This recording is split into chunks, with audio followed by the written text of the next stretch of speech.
नमस्कार दोस्तों, स्वागत है आप सभी का इस क्लास में। तो आज की इस क्लास में हम दोस्तों पढ़ेंगे विटामिन के बारे में।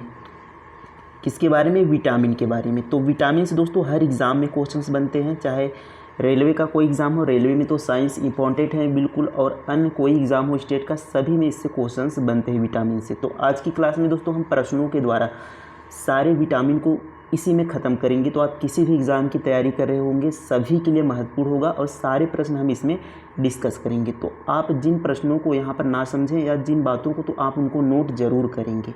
तो चलिए देखते हैं, शुरू से लास्ट तक देखें ताकि सारी चीज़ें इसमें क्लियर हो सकें। तो पहले क्वेश्चंस देखेंगे और क्वेश्चनों द्वारा हम दोस्तों सारे विटामिन को ख़त्म करेंगे।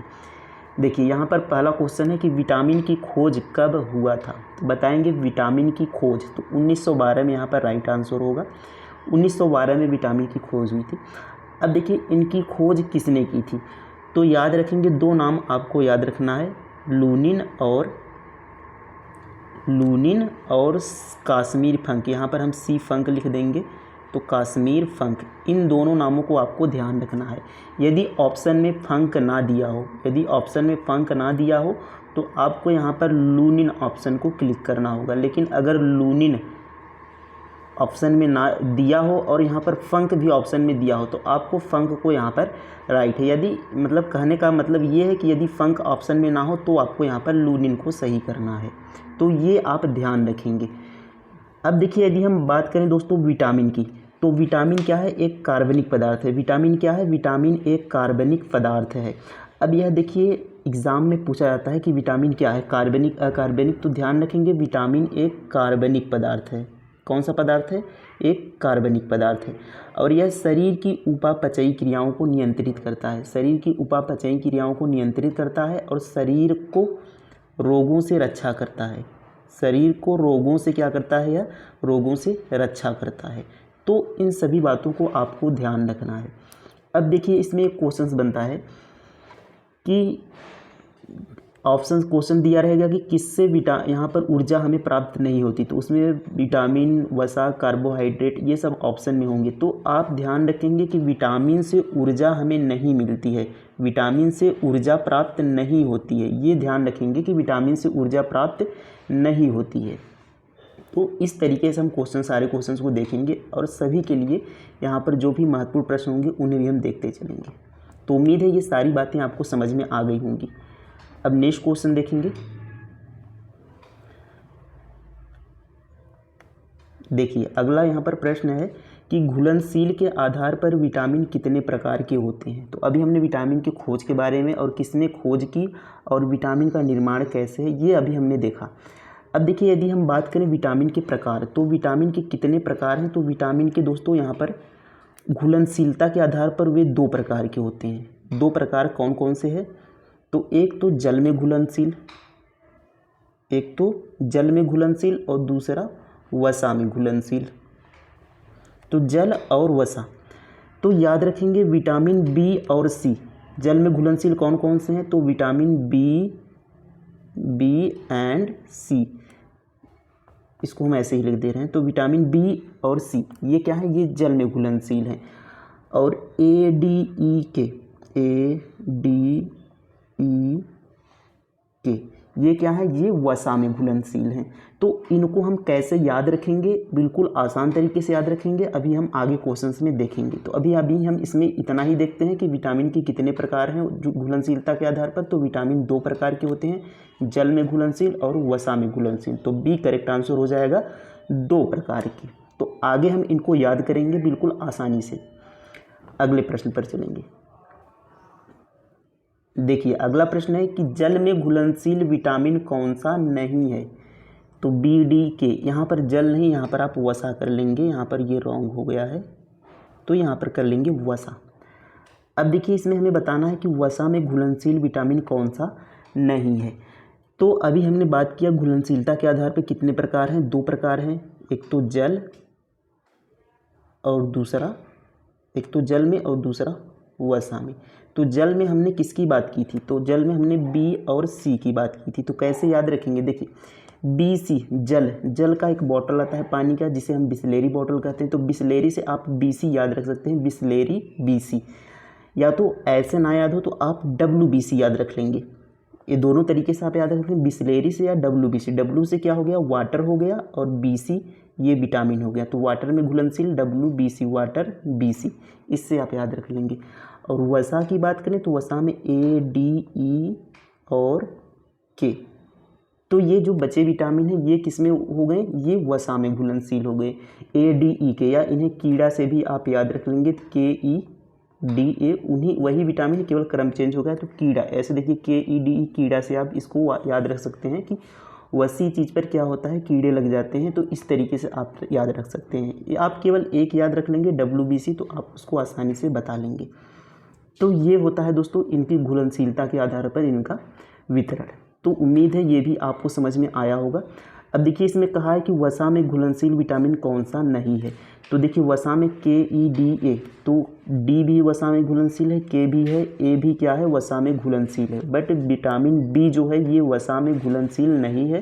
तो A यहाँ पर क्या हो जाएगा, राइट आंसर हो जाएगा, क्योंकि ये किस में घुलनशील है, तो ये जल में घुलनशील है। तो उम्मीद है ये सारी बातें आपको समझ में आ गई होंगी। अगले प्रश्न पर चलेंगे। देखिए अगला प्रश्न है कि निम्न में से किस विटामिन में कोबाल्ट पाया जाता है। तो कोबाल्ट एक धातु है, या कोबाल्ट धातु किस में पाया जाता है। तो याद रखेंगे कोबाल्ट धातु विटामिन B12 में पाया जाता है। C यहाँ पर राइट आंसर हो जाएगा। अब देखिए इनका रासायनिक नाम एग्जाम में बहुत पूछा जाता है। तो B12 सबसे ज़्यादा पूछा जाता है इसका रासायनिक नाम। तो इसका रासायनिक नाम हो जाएगा सायनोकोबालामीन। क्या हो जाएगा, सायनोकोबालामीन। ये हो जाएगा B12 का रासायनिक नाम, सायनोकोबालामीन। अब देखिए इसमें भी कोबाल आ रहा है, और यहाँ पर कोबाल्ट से आप इसको याद रख सकते हैं। सायनोकोबालामीन B12 का रासायनिक नाम है। अब देखिए अगर विटामिन ए का रासायनिक नाम की बात करें तो रेटिनॉल, याद रखेंगे रेटिनॉल किसका रासायनिक नाम है, तो रेटिनॉल विटामिन ए का रासायनिक नाम है। B3, अब देखिए B3, B12, तो याद रखेंगे कि जो B विटामिन B होता है इसे हम B कॉम्प्लेक्स कहते हैं। B कॉम्प्लेक्स का मतलब दोस्तों यह एक समूह है, B विटामिन B का एक समूह है, जिसमें दोस्तों B1, B2, B3, B5, B6,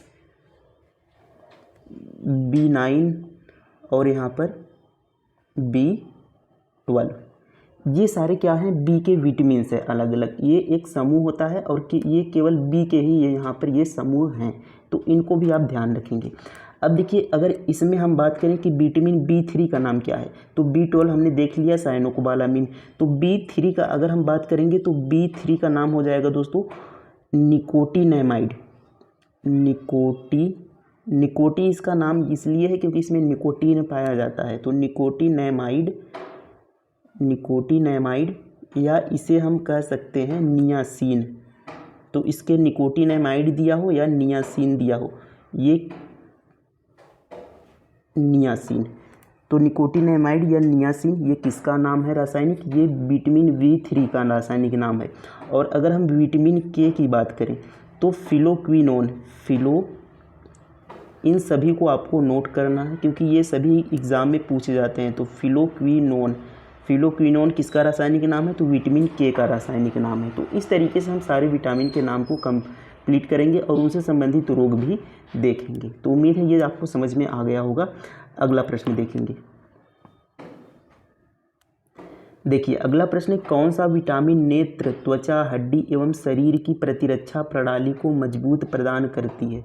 तो इनमें से कौन सी विटामिन है जो नेत्र को, त्वचा को, हड्डी एवं शरीर की प्रतिरक्षा प्रणाली को मजबूती प्रदान करती है। तो यहाँ पर जब भी नेत्र की बात हो जाए तो वह विटामिन ए से संबंधित है।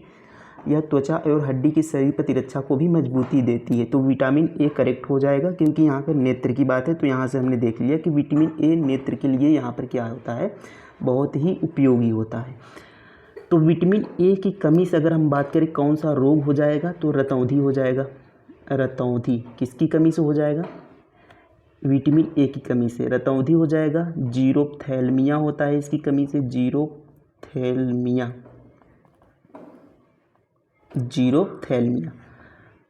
तो ये दो रोग याद रखेंगे विटामिन ए की कमी से, रतौंधी और जीरोप्थैल्मिया। अब यदि हम बात करें दोस्तों विटामिन बी की, तो विटामिन बी का रासायनिक नाम होता है थायमिन। विटामिन ए का हमने देख लिया था रेटिनोल, विटामिन बी का होता है थायमिन। अब इसकी कमी से होता है बेरी, कौन सा रोग होता है? बेरी। तो विटामिन बी की कमी से कौन सा रोग होता है? बेरी। अब देखिए एक क्वेश्चन यहाँ से पूछा गया है कि बेरी, तो जो चावल होता है पालिश चावल, जब पालिश चावल को खाते हैं तो उससे कौन सा रोग होता है? तो उससे क्या हो जाता है दोस्तों? बेरी रोग होता है पालिश चावल को खाने से। अब देखिए यदि पूछा जाए कि उसमें जो जब चावल पालिश हो जाता है तो उसका जो विटामिन बी होता है वह क्या होता है? वह ख़त्म हो जाता है। तो इसको आप याद रखेंगे, एग्ज़ाम में पूछा गया है। अब बात करें विटामिन सी की, तो इसका जो रासायनिक नाम हो स्कार्बिक एसिड। इसका रासायनिक नाम क्या हो जाएगा? स्कार्बिक अम्ल। तो स्कार्बिक अम्ल किसका रासायनिक नाम हो जाएगा? विटामिन सी का नाम हो जाएगा। अब इसकी कमी से जो रोग होता है वह कौन सा रोग होता है? तो स्कर्वी किसकी कमी से होता है? तो स्कर्वी रोग होता है दोस्तों विटामिन सी की कमी से। स्कर्वी में क्या होता है कि मसूड़े फूलने लगते हैं, दांतों से क्या होता है? खून निकलने लगता है। ये विटामिन सी की कमी से होता है स्कर्वी रोग। अब देखिए यदि डी की बात करें तो डी का जो रासायनिक नाम हो जाएगा वह कैल्सीफेरॉल हो जाएगा। तो इन सभी रासायनिक नाम को जरूर नोट करेंगे, ये एग्ज़ाम में पूछे गए हैं। कैल्सीफेरॉल किसका रासायनिक नाम हो जाएगा? तो ये हो जाएगा विटामिन डी का नाम। अब विटामिन डी की कमी से कौन सा रोग हो जाता है? रिकेट्स। विटामिन डी की कमी से रिकेट्स हो जाता है, ये आप ध्यान रखेंगे, जिसमें हड्डियाँ कमज़ोर और टेढ़ी मेढ़ी हो जाती हैं। अगला प्रश्न देखेंगे। देखिए अगला प्रश्न कि उस विटामिन का नाम बताएं जो हमें पेलाग्रा रोग से बचाता है। तो इसमें से कौन सा विटामिन है जो हमें पेलाग्रा रोग से बचाता है, या हम कह सकते हैं जिसकी कमी से पेलाग्रा रोग हो जाता है? तो विटामिन B5, B7, B3। तो याद रखेंगे विटामिन B3 ऑप्शन सी यहाँ पर करेक्ट हो जाएगा। विटामिन B3, तो विटामिन B3 की कमी से क्या होता है? पेलाग्रा रोग हो जाता है। और विटामिन B3 की बात हमने किया अभी, इसका रासायनिक नाम निकोटिनेमाइड या फिर नियासिन इसको कहते हैं। तो ये आपको यहाँ पर ध्यान रखना है। अगले प्रश्न पर चलेंगे। अब यदि यहाँ पर हम B5 की बात कर लें तो इसका रासायनिक नाम पेंटोथेनिक, इसको भी याद कर लेंगे, पेंटोथेनिक एसिड इसका नाम है, पेंटोथेनिक एसिड। देखिए नेक्स्ट क्वेश्चन है दोस्तों कि रेटिनॉल किस विटामिन का वैज्ञानिक नाम है? तो अभी हमने देखा था कि रेटिनॉल किसका वैज्ञानिक नाम था? तो विटामिन ए का वैज्ञानिक नाम क्या था? रेटिनॉल। और इसकी कमी से कौन सा रोग होता है? रतौंधी और जीरोप्थेल्मिया। विटामिन डी की कमी से कौन सा रोग होता है? तो रिकेट्स होता है। कौन सा रोग होता है? रिकेट्स। और रासायनिक नाम इसका क्या था? तो रासायनिक नाम उसका था कैल्सीफेरॉल। और विटामिन के की बात करें तो दोस्तों ये फिलोक्विनोन, इसका रासायनिक नाम होता है फिलोक्विनोन, जो कि हमने पिछले क्वेश्चन में देखा था। और इसकी कमी से क्या होता है? ये रक्त का थक्का नहीं बनता, ये रक्त के थक्का बनने में मदद करता है। तो ये क्वेश्चन बहुत पूछा जाता है, रक्त थक्का बनने में कौन सा विटामिन मदद करता है? तो विटामिन के रक्त थक्का में मदद कौन सा करता है? विटामिन के। ये भी ध्यान रखेंगे। विटामिन सी अभी हमने देखा कैल्सीफेरॉल इसका रासायनिक नाम है, और स्कर्वी रोग होता है इसकी कमी से। अगला प्रश्न देखेंगे। देखिए अगला प्रश्न, किस विटामिन के ओवरडोज के कारण लीवर को नुकसान होता है? तो ये इसका ऑप्शन हो जाएगा विटामिन डी, यहाँ पर करेक्ट होगा।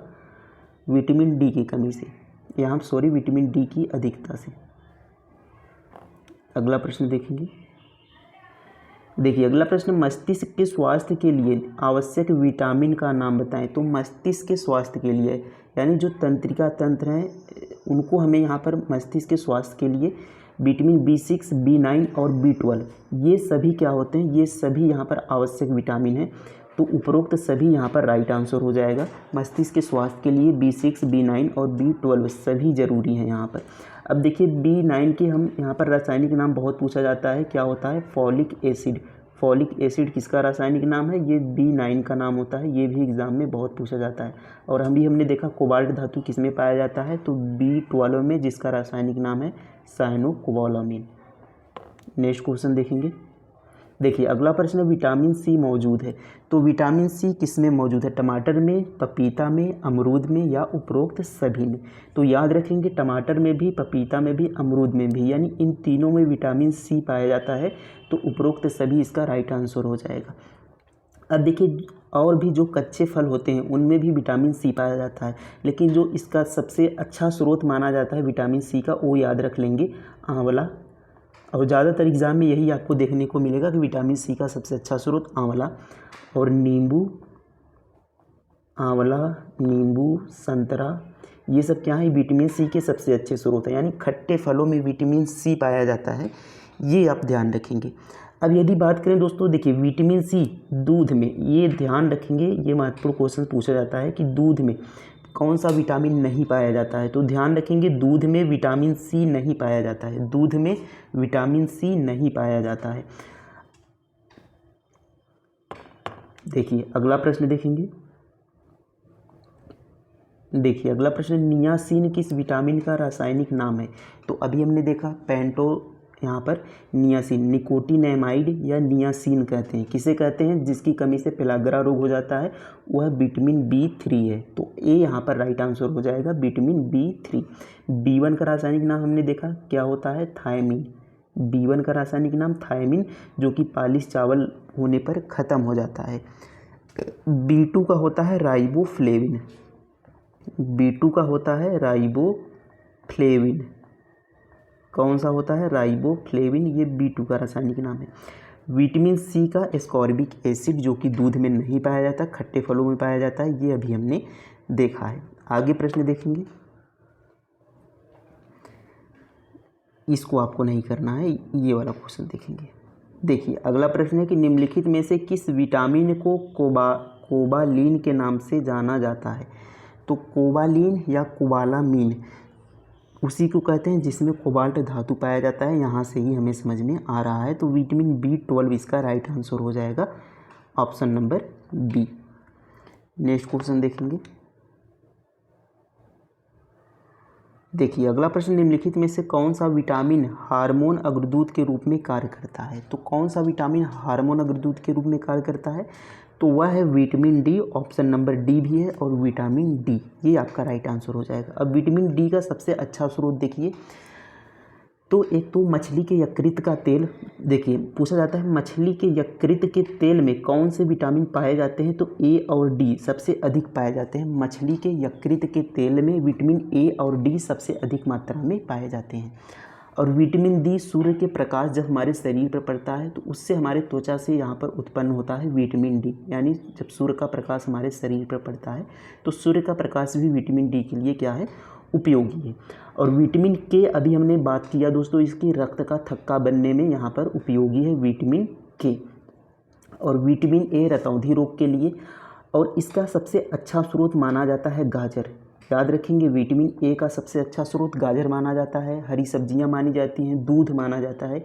ये सब विटामिन ए के क्या हैं? सबसे अच्छे स्रोत हैं। ज़्यादातर आपको देखने को मिलेगा कि अंडा और दूध, ये सभी विटामिन इसमें मिलते हैं, केवल विटामिन सी को छोड़कर। अब एक क्वेश्चन और पूछा जाता है कि मांस में कौन सा विटामिन नहीं पाया जाता? तो याद रखेंगे दोस्तों, मांस में भी विटामिन सी नहीं पाया जाता है। तो ये सभी प्रश्न आपको ध्यान रखना है। नेक्स्ट क्वेश्चन देखेंगे। अगला प्रश्न, उस विटामिन का नाम बताएं जो रक्त के थक्के जमने में भाग लेता है। तो अभी हमने देखा कि रक्त का थक्का किससे बनता है? तो विटामिन के यहाँ पर उपयोगी होता है रक्त का थक्का बनने में, तो बी राइट आंसर हो जाएगा।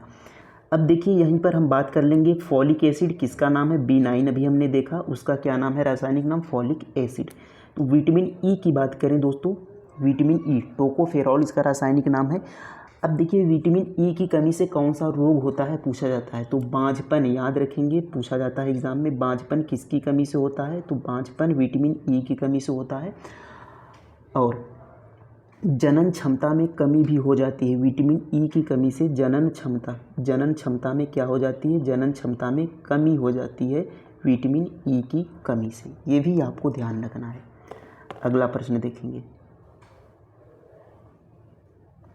देखिए अगला प्रश्न है कि निम्नलिखित में से कौन विटामिन के का वैज्ञानिक नाम है? तो विटामिन के जो कि रक्त का थक्का बनने में सहायक होता है, इसका रासायनिक नाम क्या है? फिलोक्विनॉन, तो रासायनिक नाम या वैज्ञानिक नाम दोनों एक ही है। फिलोक्विनॉन या फाइटोनैडियोन भी इसको कहते हैं। तो बी भी करेक्ट यहाँ पर आंसर हो जाएगी। एस्कॉर्बिक अम्ल विटामिन सी का है। टोकोफेरॉल विटामिन ई का है, अभी हमने देखा। पेंटोथोनिक एसिड B5 का है, जो कि हमने पिछले क्वेश्चंस में देखा था। तो फाइटोनैडियोन या फिलोक्विनोन ये विटामिन के का है, क्योंकि विटामिन के दो प्रकार के हैं, के और K1। तो K1 का फाइटोनैडियोन नाम होता है और विटामिन के का फिलोक्विनोन। तो इन दोनों को आप ध्यान रखेंगे। अगला प्रश्न देखेंगे। देखिए अगला प्रश्न, निम्नलिखित में से किस विटामिन की कमी से बेरी होता है। तो इसको तो हमने पिछले क्वेश्चन में किया था कि बेरी किसकी कमी से होता है, तो विटामिन। अब देखिए यहाँ पर इसका पूरा समूह दे दिया गया है बी कॉम्प्लेक्स का, यानी विटामिन बी का। तो याद रखेंगे जो बेरी होता है वह B1 की कमी से होता है। थायमीन, जिसका नाम है थायमीन, इसकी कमी से बेरी होता है। और पालिश चावल में बेरी रोग होता है खाने से, और B1 यहाँ पर उसमें विटामिन ख़त्म हो जाता है, ये याद रखेंगे। अगला प्रश्न देखेंगे। निम्नलिखित में से कौन सा खाद्य स्रोत विटामिन ए का सबसे अच्छा स्रोत है। तो अभी हमने बात किया था कि विटामिन ए का सबसे अच्छा स्रोत क्या था, तो गाजर, दूध, ये सब क्या थे, विटामिन ए के अच्छे स्रोत थे। तो यहाँ पर दुग्ध उत्पाद देखिए है, तो इसको हम यहाँ पर सही लगा देते हैं, विटामिन डी दुग्ध, जो कि विटामिन ए का अच्छा स्रोत है। और सभी में, दुग्ध में सभी विटामिन से लगभग पाए जाते हैं, विटामिन सी को छोड़कर। ये देखिए अगला प्रश्न है, इसके बाद एक लास्ट क्वेश्चन होगा कि सूर्य की किरण किस विटामिन का प्रमुख स्रोत है। तो सूर्य की किरणों से जो हमारे शरीर पर पड़ती हैं, तो उससे हमारे शरीर में कौन सा विटामिन उत्पन्न होता है, तो विटामिन डी। कौन सा होता है, विटामिन डी। अब देखिए विटामिन डी किस, यहाँ पर देखिए विटामिन डी कैल्शियम को बढ़ाता है, ये भी ध्यान रखेंगे। कैल्शियम किसकी वजह से बढ़ जाता है, तो विटामिन डी के कारण कैल्शियम भी बढ़ता है, ये आपको ध्यान रखना है। विटामिन के हमने बात किया, खून को यहाँ पर थक्का बनाता है। विटामिन ए की कमी से रतौंधी होता है। सी की कमी से स्कर्वी होता है। और सी खट्टे फलों से प्राप्त होता है। और ए गाजर, दूध, हरी सब्जियाँ, इन सब से प्राप्त होता है, ये ध्यान रखेंगे। तो एक हमारा दोस्तों लास्ट क्वेश्चन है कि विटामिन किससे बनता है। तो अभी हमने शुरुआत में ही आपने ध्यान दिया होगा, तो विटामिन किससे बनता है, कार्बनिक पदार्थों से बनता है। तो ए राइट आंसर हो जाएगा, कार्बनिक पदार्थों से विटामिन का निर्माण होता है। क्योंकि हमने अभी कहा था कि विटामिन क्या है, एक कार्बनिक पदार्थ है जो शरीर की उपापचयी क्रियाओं को नियंत्रित करता है, और विटामिन से हमें ऊर्जा नहीं मिलती है, ये आप ध्यान रखेंगे। तो ये दोस्तों 20 क्वेश्चंस द्वारा हमारे पूरे विटामिन क्या होते हैं, पूरे विटामिन को हमने अच्छे से देखा। और सारे क्वेश्चंस को अगर आपने ध्यान दिया होगा, तो सारे क्वेश्चंस विटामिन से जितने क्वेश्चंस बने हैं एग्ज़ाम में और जितने भी बनेंगे, वो सब हमने इसमें देखा है। तो आपका बहुत अच्छा इससे रिवीजन हुआ होगा। और क्लास में आप ज़रूर बताएंगे कमेंट में कि आपने ये क्लास कैसी लगी, और यदि कोई कमी हो तो आप भी उसको ज़रूर बताएंगे कि ये कमी रह गई उसको, ताकि अगले वीडियो में सुधार किया जा सके। तो क्लास कैसी लगी कमेंट में ज़रूर बताएंगे। थैंक यू दोस्तों, धन्यवाद, जय हिंद। मिलेंगे अगले वीडियो में। Thank you.